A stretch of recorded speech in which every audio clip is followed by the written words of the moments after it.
भाग एक। वारी का पहला कदम। आषाढ़ का महीना शुरू हो चुका था। आसमान में काले बादल छाए हुए थे।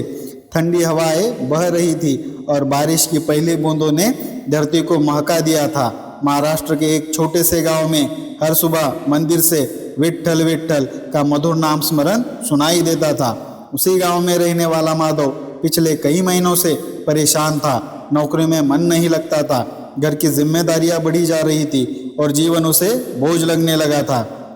उसके चेहरे की मुस्कान जैसे कहीं खो गई थी।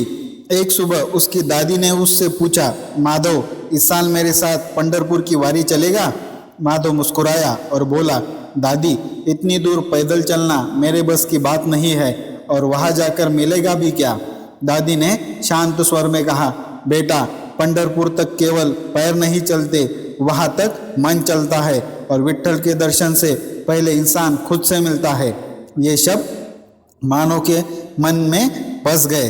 2 दिन बाद गांव से वारकरी डिंडी निकलने वाली थी। भगवा ध्वज, ताल, मृदंग, वीणा और ज्ञानोबा तुकाराम के जय घोष से पूरा गांव भक्तिमय हो गया था।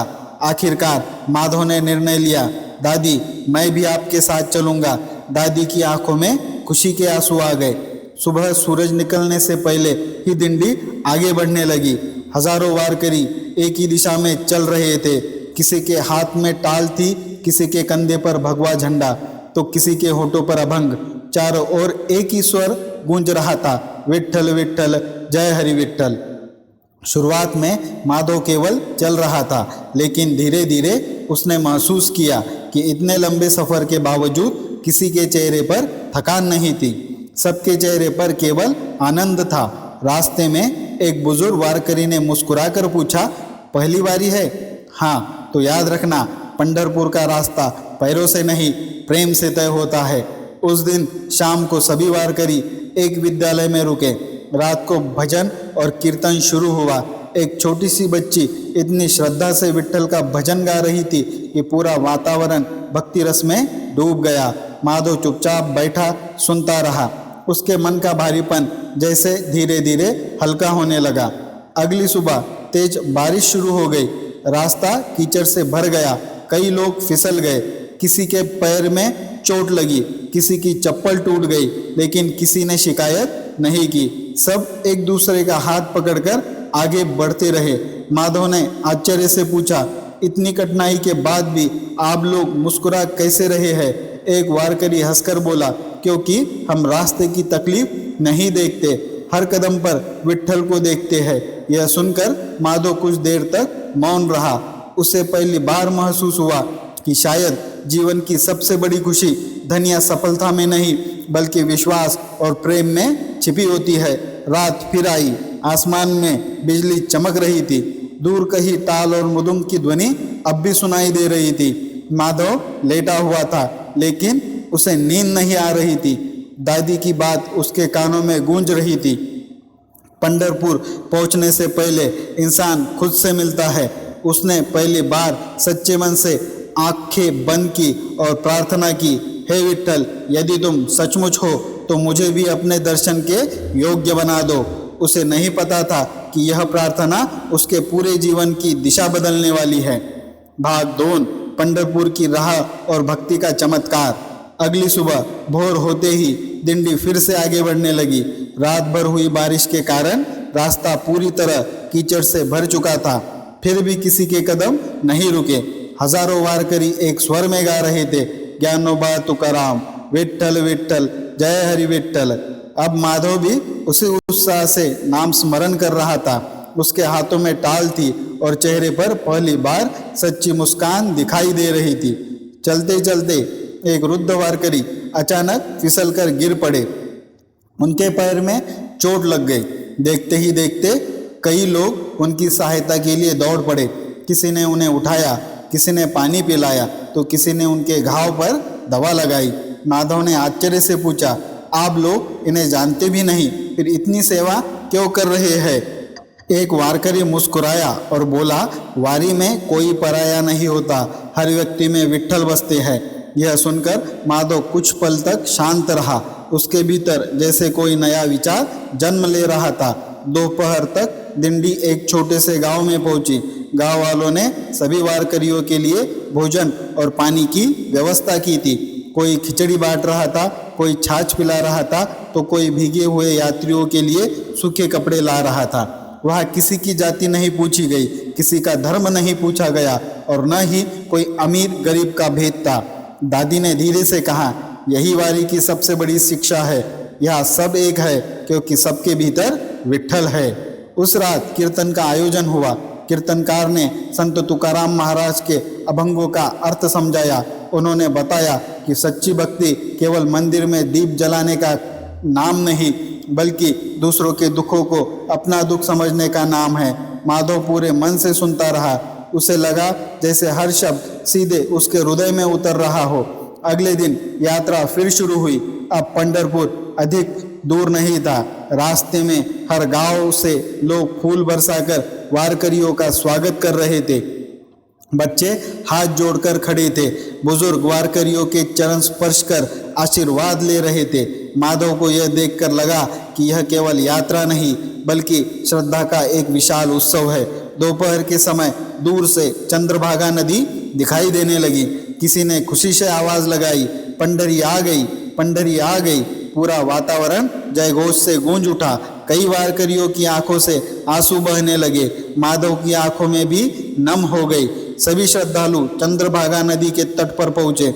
नदी में स्नान करने से पहले माधव ने दोनों हाथ जोड़कर कहा, हे प्रभु, मेरे मन का अहंकार, दुख और निराशा इसी जल के साथ बह जाए।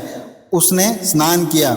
जब वह नदी से बाहर निकला तो उसे लगा जैसे उसका मन पहले से कहीं अधिक हल्का हो गया है। अब सभी लोग विट्ठल मंदिर की ओर बढ़ने लगे। मंदिर के बाहर श्रद्धालुओं की लंबी कतार थी। किसी के हाथ में तुलसी की माला थी, किसी के हाथ में नारियल, किसी की आंखों में आंसू और किसी की होठों पर केवल विट्ठल का नाम।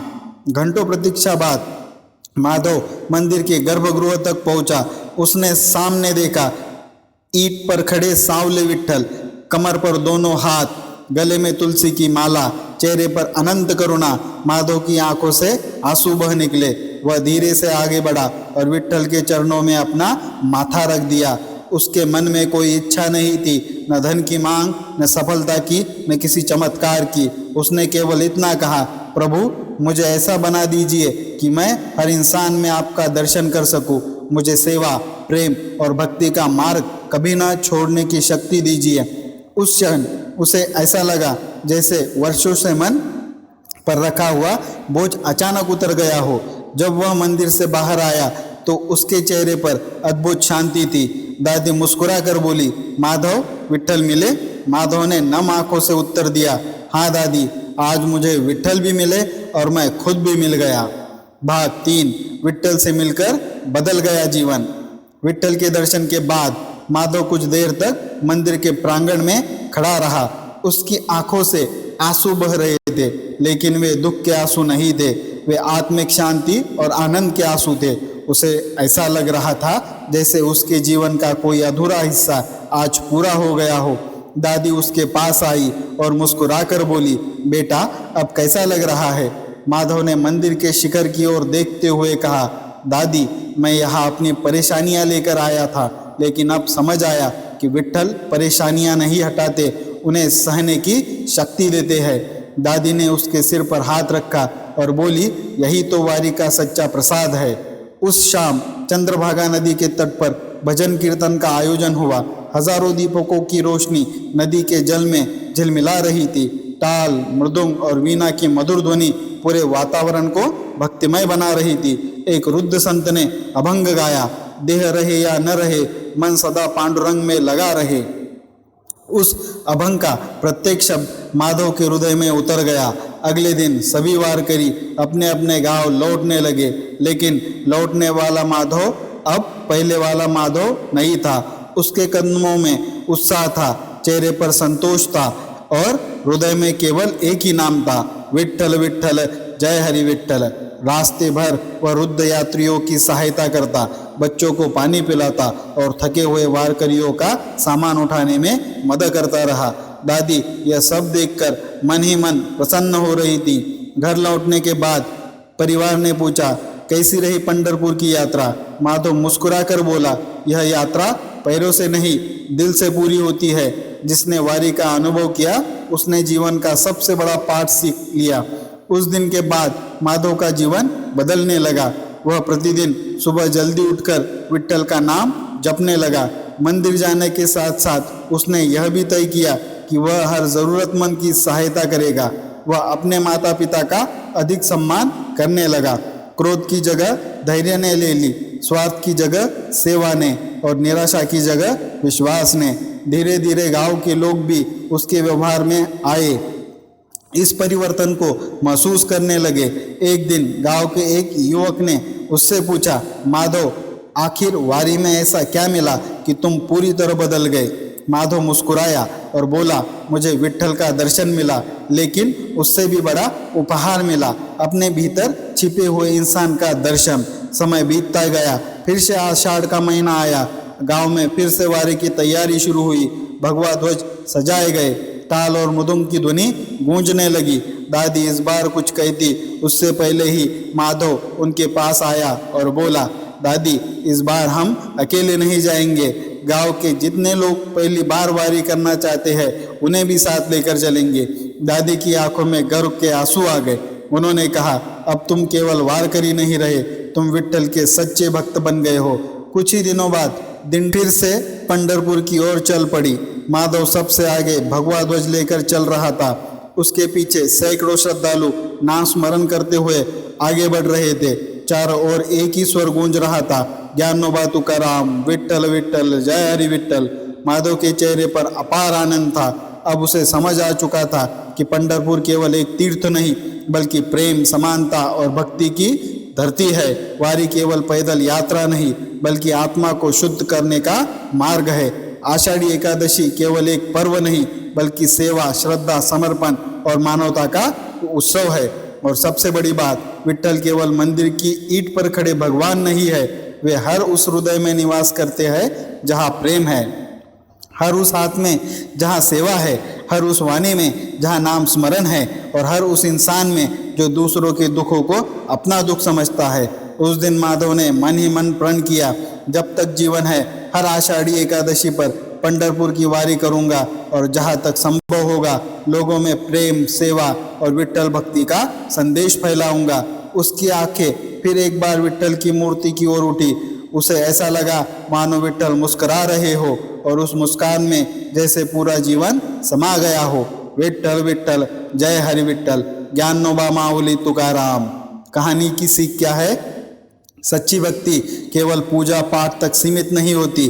प्रेम, सेवा, समानता, विनम्रता और मानवता, यही विट्ठल की सच्ची पूजा है। जो दूसरों के जीवन में प्रकाश फैलाता है वही वास्तव में भगवान के सबसे निकट होता है। दोस्तों, यदि आपको यह कहानी पसंद आई हो तो इसे लाइक करें, शेयर करें और कमेंट करके अपनी राय ज़रूर बताएं। साथ ही हमारे चैनल को सब्सक्राइब करना न भूलें। पूरी कहानी सुनने और देखने के लिए आप सभी का दिल से धन्यवाद। यदि आप हमारे चैनल पर पहली बार आए हैं तो बेल नोटिफिकेशन ज़रूर ऑन कर ले। इससे आने वाली हर नई वीडियो आपको सबसे पहले सुनने और देखने को मिलेगी। फिर मिलेंगे ऐसी एक नई और प्रेरणादायी कहानी के साथ। धन्यवाद।